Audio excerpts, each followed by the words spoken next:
Warning, this content may be upsetting or disturbing to some audiences.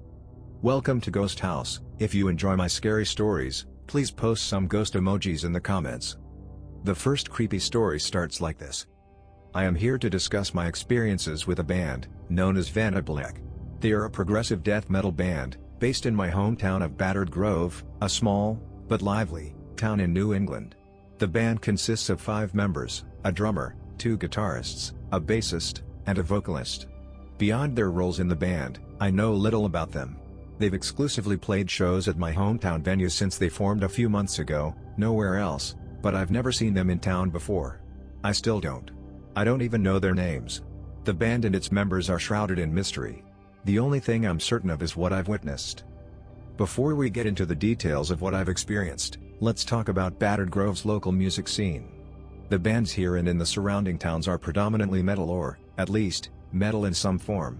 Their genres range from extreme metal, death metal, and black metal to metalcore, deathcore, and even grindcore. If you aren't familiar with these genres, don't worry. It's not important to understand the context of my situation. I'm just trying to paint a clearer picture for those who are familiar. These bands play at our local venue, Garrett's Locker.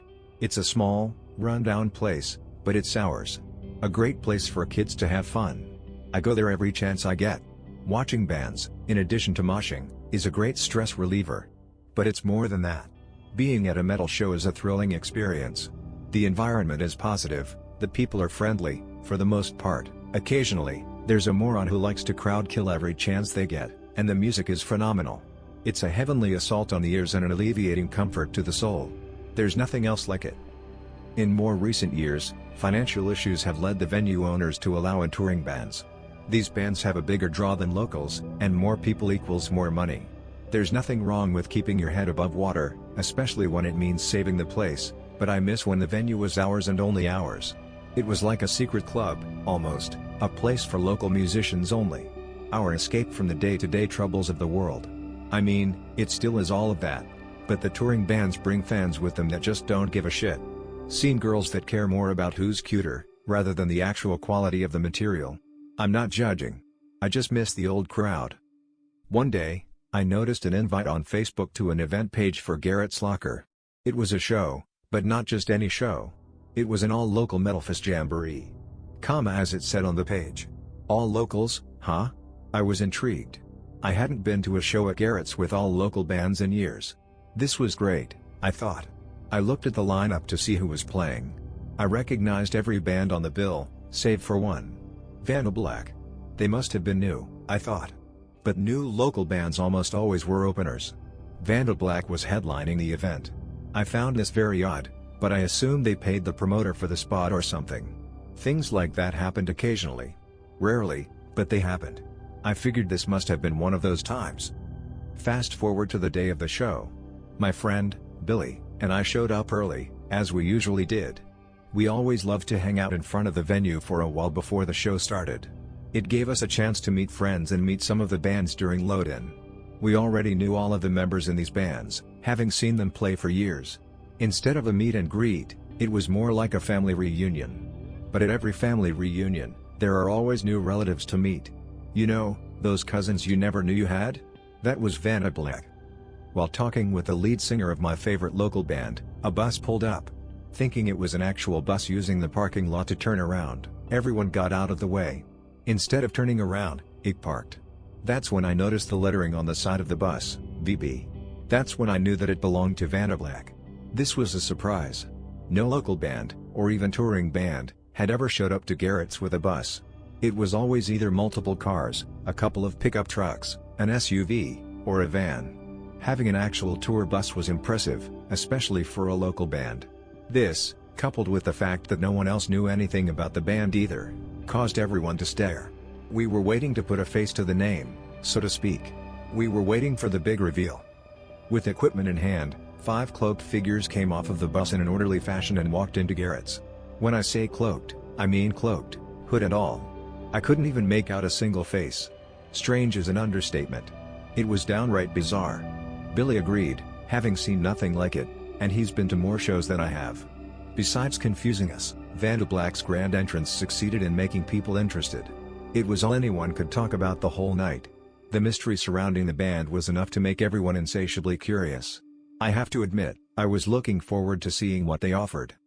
The night was going well. I met new friends, enjoyed the music of some of my favorite bands, and moshed to my heart's content. It was shaping up to be one of the best shows I'd ever attended. All of my favorites had taken the stage, and the only thing that would make the night better is if Vanderbilt lived up to the hype.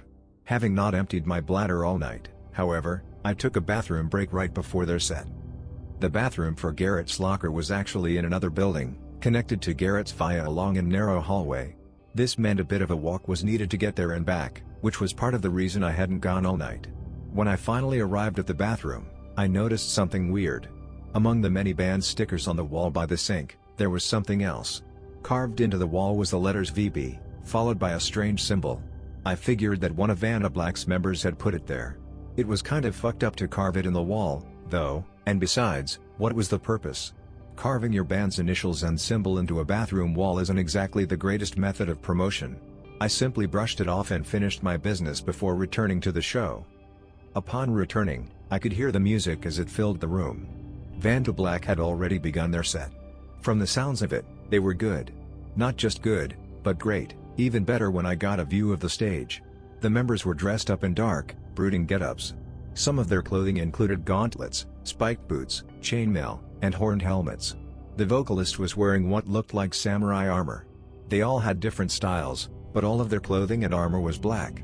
To be honest, they looked like villainous characters right out of an RPG. It was awesome. This is where things get a little weird. I was so caught up in the music and the band's appearance that I didn't notice what was going on in the room. Looking down at the crowd, I realized what everyone was doing. They each had their left arm in the air and were swaying back and forth in unison. It looked as though they were in a trance. I've been to a lot of metal shows, so I know how things should operate. Movement from the crowd is always sporadic and unpredictable. This was not the case. Everyone was perfectly synchronized. No moshing or dancing, just swaying together like zombies. And let me tell you, it was fucking creepy. After noticing the seemingly hypnotized audience, I caught up with Billy to see what was going on. I noticed him standing in the back of the crowd, so I went over to him and asked what he was doing. I received no response. I kept yelling in his ear, but he wouldn't reply. I eventually became aggravated and shook him. Nothing. No reaction. Just constant swaying. Everyone, swaying. I looked over at the sound guy and the person running the concession stand. They too were moving back and forth, mesmerized by the music. I was baffled.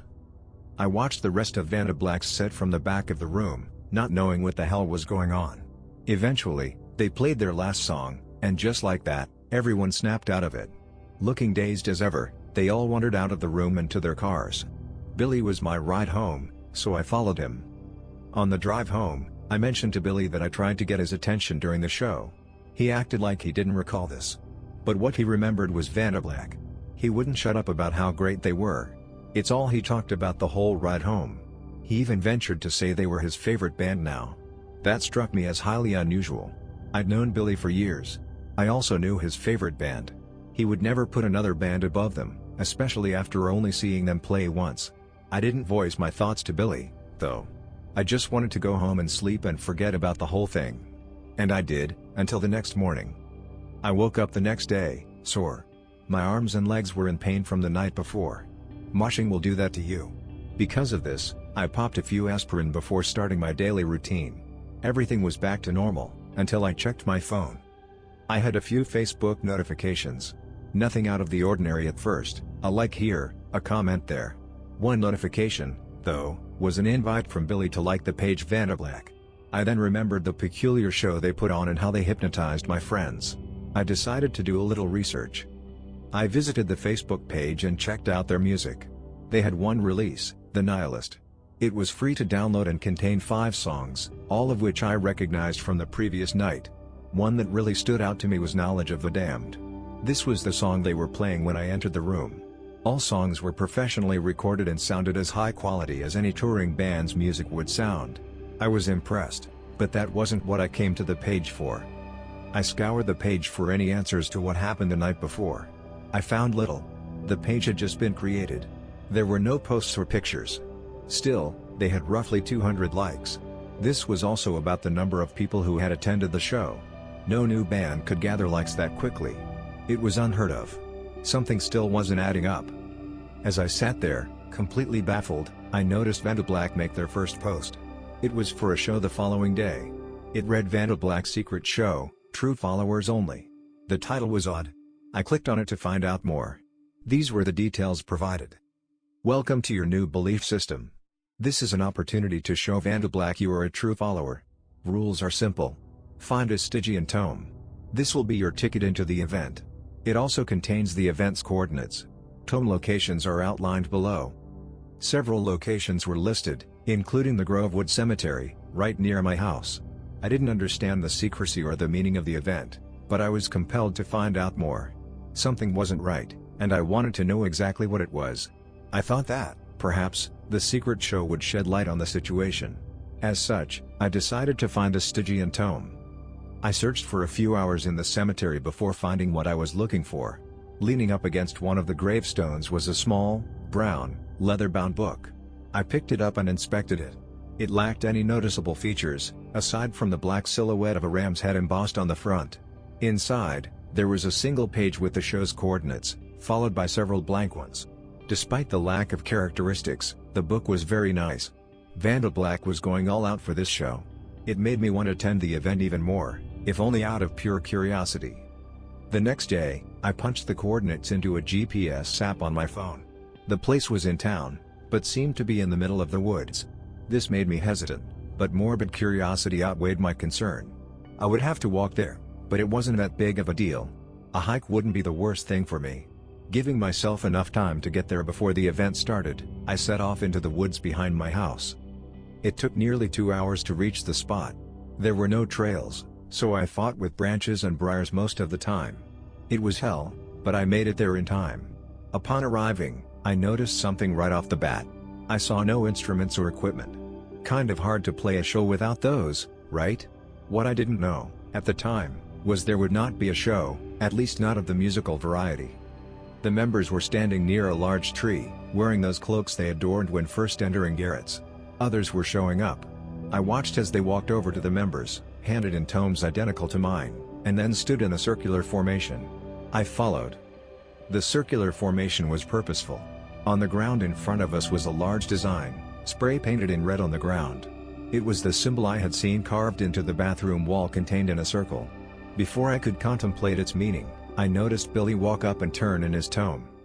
I was about to wave and say hi to Billy, but I quickly discarded the thought and chose not to. He looked different.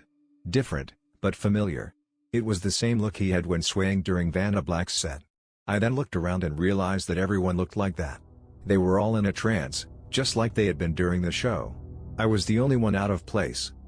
In an attempt to follow the pack, I decided to sport a similar expression on my face. I had to blend in with the true followers. I couldn't risk getting kicked out, especially after I'd traveled so far. Shortly after I did this, the vocalist stepped forward and removed his hood. The event was about to begin. Vandelblack's vocalist spoke with authority and conviction, reciting the following at the start of the event. "Welcome, believers. We appreciate the journey you've made to get here, today. We appreciate the sacrifices you've made in your lives, past, present, and future. We are here now to share the burden. We are here today to unite as one people. Are you with me?" In unison, everyone replied with a loud yes. I failed to do so, but was sure no one noticed. For roughly an hour, the vocalist continued to speak and asked for more synchronized responses. I don't remember much of what he said, as I was more focused on fitting in and fearing what might happen if my true intentions were discovered. I do, however, remember what happened towards the end of the event. It's difficult not to. At the end of the vocalist's long and drawn-out sermon, he raised his left hand and shouted "No escape, no justice," which I recognized as lyrics from Knowledge of the Damned. The group then repeated this back. I did as well, having caught on by this point. After this, one of the other members of the band came over with the skull of a ram and placed it at the center of the symbol. The vocalist stepped forward until he was directly behind the skull. I didn't know what to expect. At this point, Vandelblack's vocalist called out names. Full names. How he had that information, I didn't know, but when he called out a name, that person would step up to the skull and face the vocalist. Billy was the first one called. Still hypnotized, Billy walked up to the skull and held out his arm. I was confused by this. The vocalist then pulled out a dagger from within his cloak and sliced Billy's arm, allowing the blood to drip onto the skull. Billy didn't react. I did instead. I shook in fear. Was my arm going to be cut as well? What if I screamed in agony? What would they do with me if they found out I wasn't a believer? These were the questions that raced through my mind as I watched my friend's blood paint the skull red. I watched in horror as names were called, and skin from each person was torn open by the vocalist's blade. I didn't understand, nor did I want to. I just wanted to get the hell out of there. I thought about making a run for it, but I knew I wouldn't get far with the plethora of obstacles the forest offered. Plus, I was outnumbered. It would only take one person to catch up with me and drag me back into the ceremony. I decided to stay and play along. My name was the last to be called. I hesitantly stepped forward and faced the vocalist. He stared at me for an awkward length of time before speaking. "Are you a true follower?" "Yes," I said. He continued to observe me and then spoke again. "No escape," he shouted. "No justice," I retorted, almost instinctively. The vocalist then sliced my arm open, and my blood dripped onto the skull like the others before me. I felt the color drain from my face, but I didn't react. The pain was great, but my will to live was greater. The vocalist smiled and allowed me to walk back to the herd. I must have played my part well. After slicing my arm open, the vocalist concluded the event by thanking everyone for their participation. I began walking home, but started running when I got far enough away from everyone. I was officially spooked. However, I was more ecstatic that I was able to make it through the event. Who knows what might have happened had I cracked under the pressure. After getting home and bandaging my arm, I sat down and took a deep breath, thankful to be alive. Vantablack has played many shows at Garrett's Locker since their sadistic ritual in the woods. I haven't gone to any of them. I wasn't affected like everyone else was, and I think it's because of what happens at the beginning of their sets, whether it be a spell, incantation, or ritual. I missed the start of their set that night due to my impromptu bathroom break, and that is most likely what saved me. Despite not going to their shows, I pay close attention to their Facebook page. After every show, they gain more followers. After each surge of likes, they put on another secret show. I don't know what to do. I'm scared of what's happening to my friends, and I'm scared of what Vantablack will do next. I thought of calling the cops, but I'm too paranoid. If the members found out that I was trying to put a stop to their antics, I could become a sacrifice in one of their rituals.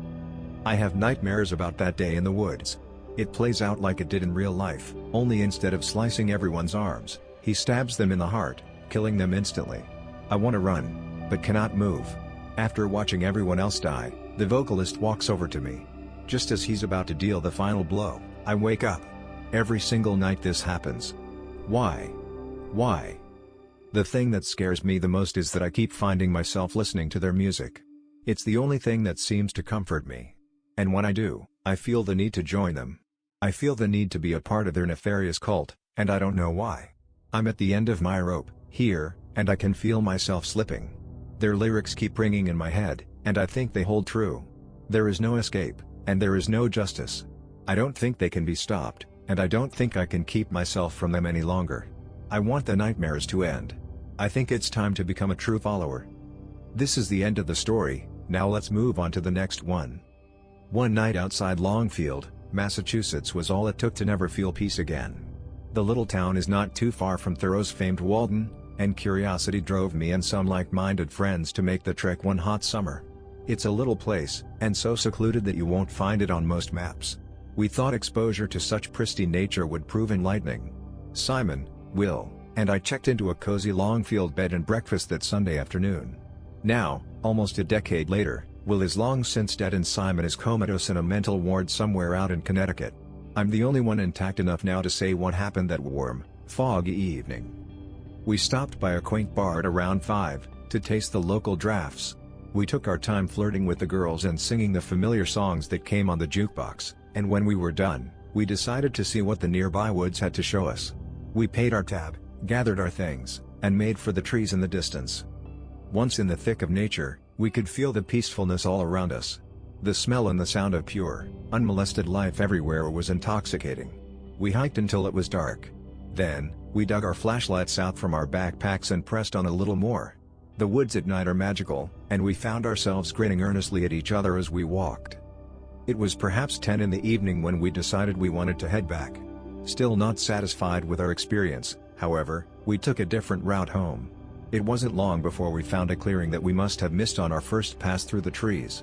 It seemed unnaturally hewn from the surrounding forest, and we stopped to rest on the apparently man-made seats that were there. Simon was the first to see the strange man who emerged from the clearing. He had a large, bushy beard and wore the apparel of a man intimately familiar with nature. His eyes were sharp and knowledgeable. He stood silently, and only said hello, once we had all become aware of his presence. "Hey," said Will. We all flashed each other a nervous look. The strange man exuded cunning, and a measured calmness. These were unpleasant qualities to find in someone apparently wandering through the deep, dark woods. "Do you believe in God?" the strange man asked with a pleasant smile. We all remained silent, so the man replied, "Of course you do." "Look, we've got to go," I said, beginning to stand and collect my things. I wanted to get away, and I felt the sentiment was shared by Simon and Will. "Surely then," the man continued, without acknowledging my words, "you believe that everything God makes is beautiful." He approached the three of us with an excited stride as he said these things. He put his hands on my shoulders, and pressed until I was forced to sit again. Will, Simon and I looked to each other furtively, silently deliberating on whether to attack this man, to knock him down and run away.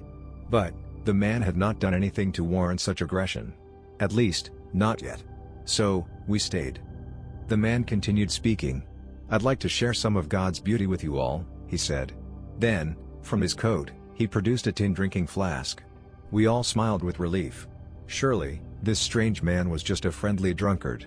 He offered me the flask, and after looking to Will and Simon for encouragement, I drank. We passed it around, and the strange man simply smiled with good-natured glee.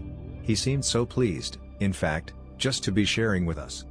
When we were done, the man took back his flask and returned it to his coat pocket. Then, he clapped his hand together noisily, as a child does when it cannot contain its excitement, and said with an enthused smile, "Now we're ready." "For what?" I asked. My cheeks were flushing with the warmth of the drink we had shared. Indeed, as I looked around, Simon and Will's faces were already quite pink. We didn't drink that much, I thought to myself. Why did we all seem so affected? The strange man cleared his throat, and said, "We're ready, of course, to witness the beauty of God." He raised his voice until it was loud enough to produce a soft echo as he said it. With that, we became aware of a rustling in the nearby trees. What emerged were two bearded, scruffy men, not dissimilar in stance or dress from our stranger. In tow, they dragged a bound woman. The sudden horror struck the three of us in different ways. Simon stood as if preparing to fight, while Will seemed ready to sprint away into the woods. I simply cried, "What the hell is this?" The strange man smiled as the woman was brought closer. She wept pitifully, and we could hear her even through the cloth that was stuffed in her mouth. Again, the strange man cleared his throat. "Everything God makes is beautiful. Humans, made in His image, are the most beautiful of all. Tonight, we witnessed the beauty of His creation." The woman looked up at our shocked faces. She was pleading for help. My instincts told me to take action, but I found my vision suddenly foggy, and my other senses increasingly dulled. "What did we drink?" asked Simon. The strange man just smiled. The strength began to leave my muscles, and I sat back down. The bound girl gasped in desperation as she realized that we had been drugged. We were all utterly powerless to stop whatever was about to happen. Simon collapsed back into his seat, as I had. Will stayed standing, wavering on his feet and looking down at the bound woman. I suddenly became aware that I recognized the girl's face. She was in the bar earlier. I had sent a beer to her table, and she had smiled and waved at me when it arrived. She looked so lovely just a few hours ago. Now, she just looked frightened. As the panic began to take root in my mind, I had to close my eyes to keep from vomiting. It was when the strange man drew a knife from his coat that Will tried to run for help. He did his best to sprint away, but his legs wobbled and he fell before reaching the trees that marked the boundaries of the clearing. The strange man approached his collapsed form at a leisurely pace, and I watched him kneel over Will's body in the grass. The strange man pulled Will's face off of the ground, and drew the knife across his neck with terrible indifference. He returned with the same slow gait as before, stopping only to wipe the blade on the grass. The girl didn't see Will die. Her eyes were closed as she worked to control her panicked breaths. Simon and I, however, did see it. I began to weep, and Simon only stared for a minute or two before vomiting into his lap. "We won't hurt you, if you don't try to escape," the strange man said to the two of us with a kind smile. You two'll survive, if you cooperate." The girl and I kept crying, but when I looked over to Simon, he was expressionless. Looking back, I'm not sure if that wasn't the moment his mind began to break. All this time, the two associates of the strange man remained standing like statues. Now, they hoisted the girl to her knees. The strange man kneeled to look directly into her scared face, and said, "There is so much complexity in you. You are the greatest work of art there is." Then, he drove his knife into her belly. Simon vomited again, and I squeezed my eyes tightly closed. I could hear the woman gasping in pain through the gag, and her crying between screams was heart-wrenching in its helplessness. After perhaps a minute, one of the strange man's associates saw that I was closing my eyes, and came over to where I sat. I felt him strike me across the face with his half-closed fist.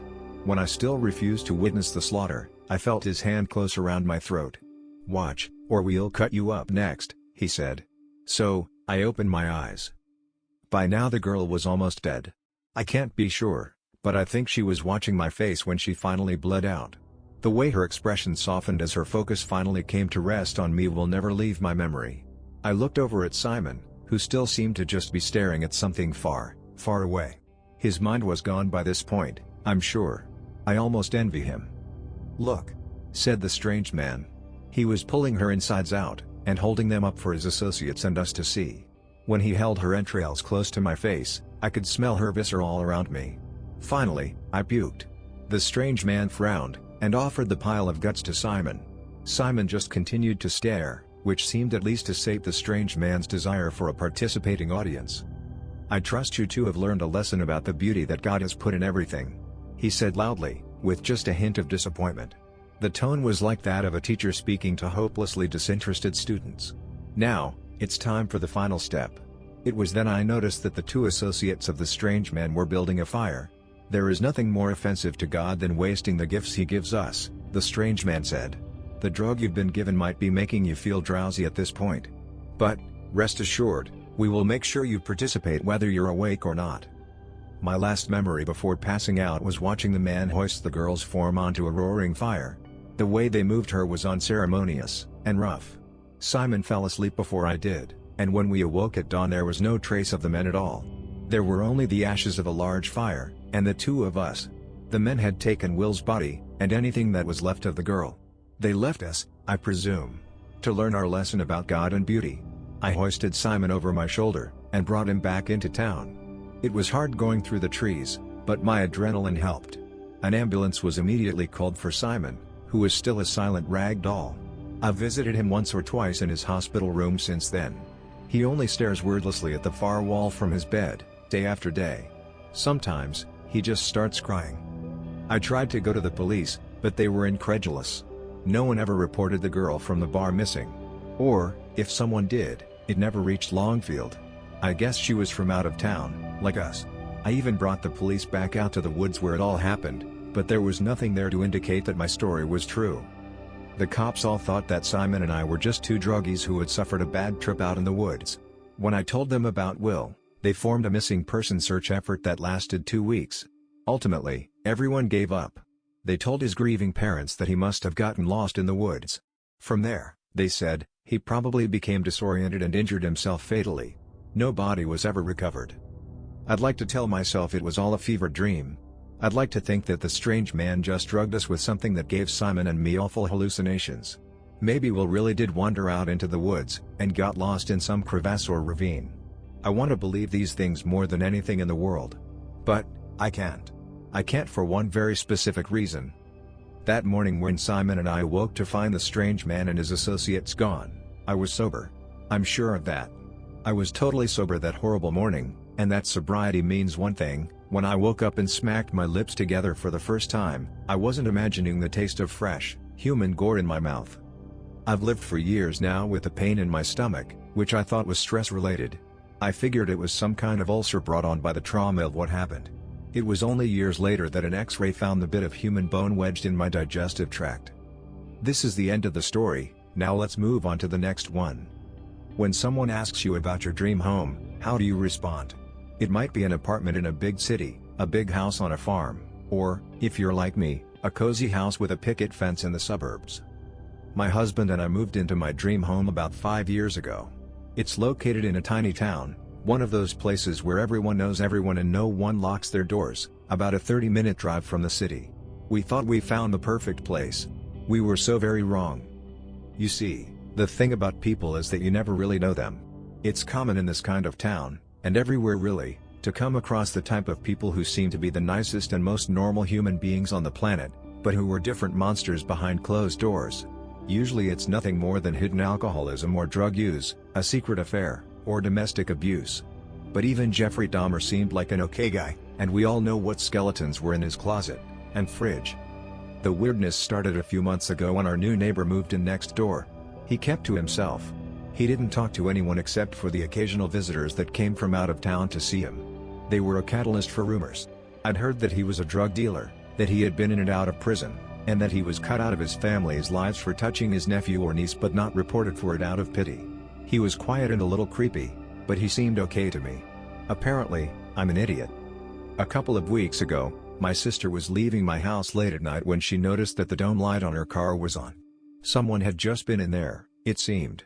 She ran back inside and alerted my husband, who then walked her back out and took a look around to see if he could find the intruder. They heard footsteps on my neighbor's porch, but couldn't actually see anyone. My husband called out but received no response. The next day, he spoke with another neighbor about the incident, to warn him to lock his car at night. That neighbor told my husband that he had spotted someone in the bushes across from his house 2 weeks prior and chased the person to the house next to mine before he lost the guy. A few days after the chase, someone broke an upstairs window trying to get into his house while he and his family slept. The whole neighborhood was freaked out, and we had our suspicions that the new guy was the culprit, but we had no proof. No one had been able to see his face when he was busted. No one could say whether he had been chased to his house, or if the person running had simply hidden on his porch or in his yard. Local police agreed to increase patrols in our area, and things quieted down for a while. That was, until this past weekend. It was late on Saturday, around midnight, when I heard what sounded like power tools running. There's a house nearby that's being renovated by the family that lives there, so I just assumed they were finishing a project before turning in or something. I didn't really care until about 45 minutes later when I saw the flashing lights outside my window. I went outside to see 3 police cars, an ambulance, and a small crowd gathering in front of the house next door. No one seemed to know what the hell was going on for once. The only information that I could gather was that an old lady who lived a few doors down had called the police to file a noise complaint when the sound of the tools woke her up. I had been standing with the crowd for about 5 minutes before the officers came outside to move us away from the house and rope off the area with crime scene tape. The coroner's van showed up a short while later. It wasn't until the next day that we finally got the story. 2 officers had responded to the noise complaint. They could hear the tools running inside, but no one answered the door when they knocked. One of the officers looked into a window and noticed a pool of blood on the living room floor. They called for backup and entered the house. My next-door neighbor had killed some woman, dragged her down to his basement, and was using a power saw to cut her up into pieces. When the police entered the basement, he panicked and used the saw to end his own life. Apparently, he almost completely decapitated himself. As gruesome as the details of this heinous act were, the murder-suicide wasn't the thing that caused the most unrest in my little community. He had a large, hand-drawn map of the town hanging in his basement. Each house was drawn as an empty square, and each square had notes written inside, how many people lived in the house, whether or not they had dogs, and the best time and place to enter the home undetected. He also had a stack of photos on a table near the map. He had taken pictures of every house on our street, some at night and some during the day, some from the outside and some from within. If you enjoyed the video, please subscribe to the channel and post some ghost emojis in the comments.